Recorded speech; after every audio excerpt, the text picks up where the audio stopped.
In nomine Patris et Filii et Spiritus Sancti. Amém. Hoje, então, é a segunda-feira da terceira semana depois do domingo de Páscoa, celebrando São Pedro Canísio, justo no dia da visita da bem-aventurada sempre Virgem Maria a esta casa. Então, temos aí essa grande figura, Pedro Canísio, né?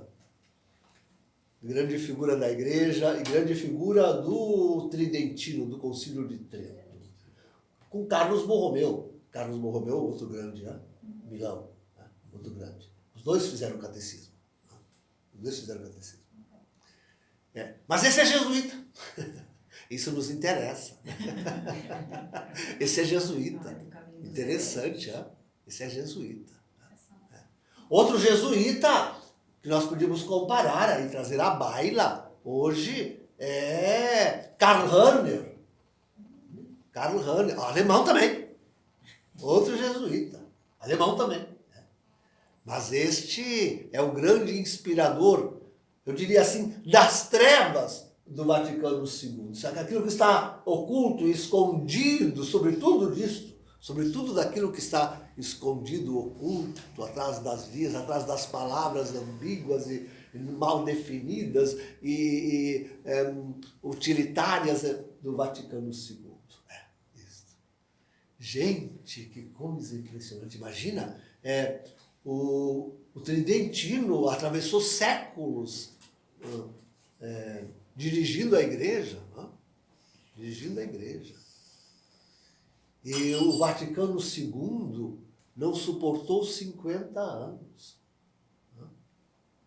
Não suportou 50 anos. Vejam, eu queria fazer uma distinção que eu acho extremamente importante. Como é importante nós entendermos isto. Como ser, de fato, dois Vaticanos II. Né? Um no qual nós não encontramos heresia formal. E que, não sem fadiga, com muito trabalho, dá para entender como algo continuando da própria igreja. Com muita fadiga, com muito trabalho. Olha, é muito trabalho, muita fadiga. Mas atrás do qual, e com cuja intenção, ali se esconde realmente as trevas. Eu não concordo com aquilo que o antipapa Bergoglio diz, porque ele se sente um pleno realizador do Vaticano. Quer dizer, aliás, ele acha que, sobretudo, não só, com certeza ele coloca até Paulo VI, mas que, sobretudo, João Paulo II, também Bentinho, mas Bentinho, mas, sobretudo, João Paulo II, do qual saiu os grandes documentos pós-conciliares, né? Como, por exemplo, o Código de Direito Canônico, né? A Cúria Romana, enfim, tudo. Ele coloca como um atraso, um retrancamento do Vaticano II. Tá? Enquanto que ele, agora, quer chegar aí à plena decodificação, a plena instauração daquilo que ele chama então, Paulo VI, essa é uma expressão de Paulo VI, que ele chama de o espírito do Vaticano. O espírito do Vaticano II. Que coisa triste.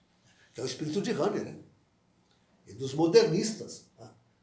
Que lançam a igreja da Alemanha nesse, como é que eles chamam de sínodo continuado,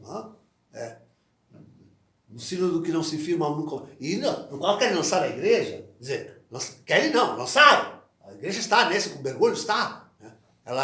A igreja é dirigida quase como que pelos sínodos de Bergoglio.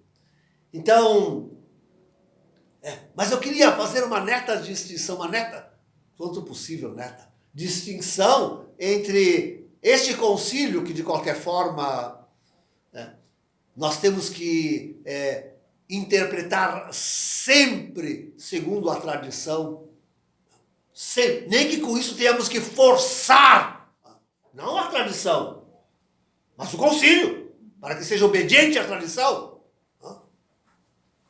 fazendo com que fuja desta mal interpretação,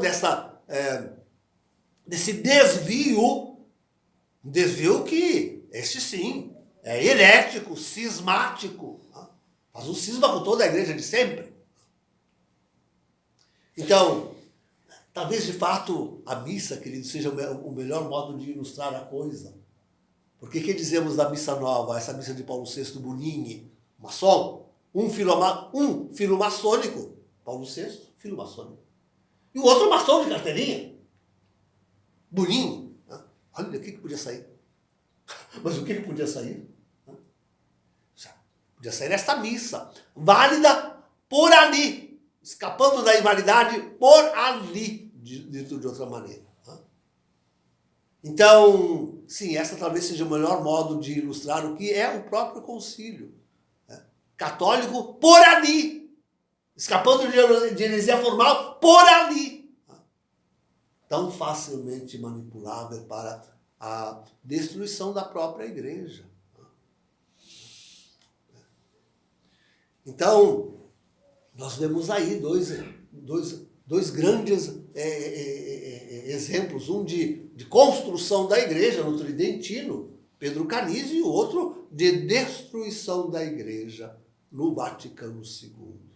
Claro que, dizia, quero fazer a neta distinção, porque nada neste mundo se compara a Jorge Mário Bergoglio, o falso profeta, o antipapa. Nada.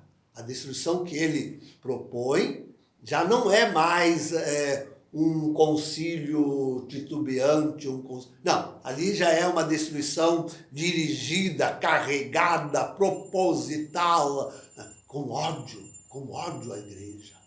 Este homem tem ódio à igreja. Tem ódio à igreja. Eu fico imaginando com que exultação, com que gozo ele não mandou fechar todas as igrejas na Itália, que repercutiu no mundo inteiro. Essa ordem, como se disse em Anguera, partiu do palácio, partiu de Bergoglio, depois ele quis negar, mas partiu dele. Partiu dele. É ele que mandou fechar as igrejas. Estão aí, fechadas ainda hoje. Diz que agora os bispos italianos estão querendo que se desfaça. Quero ver empurrar esse povo para dentro da missa ainda de novo. Mas, em todo caso, está bem. Essa completa destruição vem de Bergoglio. Ele é o falso profeta apocalíptico.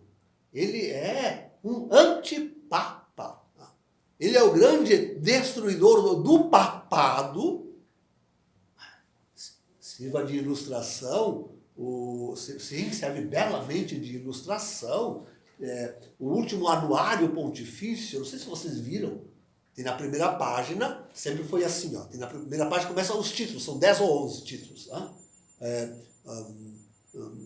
do Papa, Vigário de Cristo, e vai, são primazes da Itália, e vai indo, até chegar ao título de Papa. Né? Então, ele agora, o anuário esse ano, começou diferente. Começou Jorge Mário Bergoglio, bispo da igreja de Roma, e que historicamente tinha aqueles títulos. Aí botaram embaixo os títulos. Historicamente tinha aqueles títulos. Ele não quer mais aqueles títulos. Ele não é mais o vigário de Cristo. Por isso que o pessoal está dizendo para ele, ele não se considera mais o vigário de Cristo. Ele destrói. Isso é uma ilustração para dizer quanto de fato ele destrói o papado, ele odeia o papado. Assim odeia toda a igreja, toda a Santa Igreja. Né? Isso serve de ilustração. Poder ver com os olhos da gente. Claro, que tem tudo mais, como essa sinodalidade da igreja. Aquilo que ele faz, o acordo secreto com a igreja China, que é? Queridos, não se trata só de um acordo secreto com um Estado comunista, onde ele subjuga aquela igreja nacional, daquele lugar, a nacionalidade do comunista, mas se trata daquilo que esse homem é, isto é, um homem de esquerda, um homem comunista, que não só na China, mas em todo o mundo dirige a igreja para o comunismo, a China é só de novo, a China é só um paradigma para mostrar o que ele está fazendo. Né? O que ele está fazendo com todo o papado, com toda a igreja. Né? Então, sim, aqui há algo que até o Vaticano II foge. Isso é algo que até aos piores propósitos de Karl Rahner foge. Os piores propósitos que podemos pensar de Karl Rahner não chegavam a atingir a maldade, o ódio e aquilo que está fazendo o antipapa e falso profeta Bergoglio. Até porque, não se esqueçam, será ele que vai colocar a igreja e a inteira humanidade aos pés do anticristo. Bom, com isso se culmina. Isso se culmina. Aí não há mais o que pensar e o que negar. Esta é a sua trajetória. E a trajetória que ele carrega desde o início do seu maldito e episcopado recebido aqui em Buenos Aires. Então,